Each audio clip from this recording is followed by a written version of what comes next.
The question says 5 persons A, B, C, D, E are seated in a circular arrangement.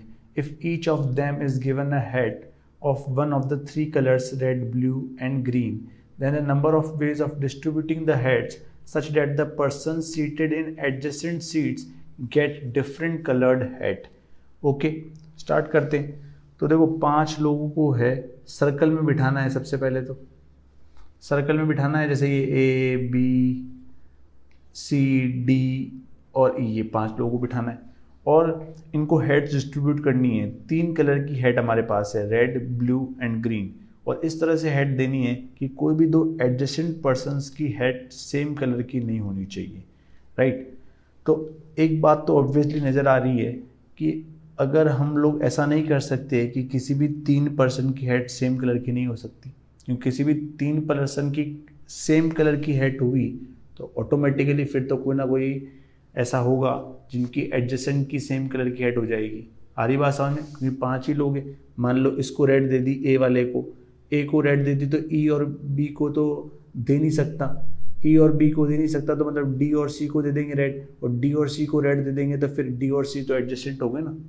तो इसका मतलब maximum एक colour की जो हेड है वो 2 लोगों के पास हो सकती है। ये बात क्लियर है?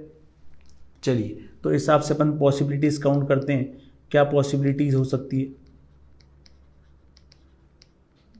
पॉसिबिलिटीज ये है कि एक रेड दे दें, 2 ग्रीन दे दें और 2 ब्लू दे दें। सिमिलरली अगर एक ये पॉसिबिलिटी आई है तो अब तो ऑब्वियस है क्या बन सकती है भैया दूसरी पॉसिबिलिटी कि एक ग्रीन दे दो, 2 रेड दे दो, 2 ब्लू दे दो।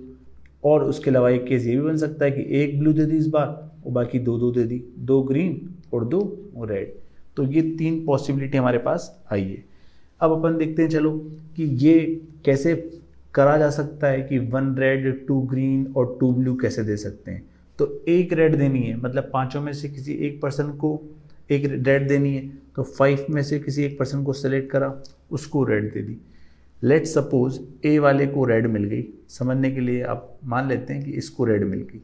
अब इसको रेड मिल गई तो अब क्या करना है, बचे हुए 4 लोगों को 2 को ग्रीन देनी, 2 को ब्लू देनी है।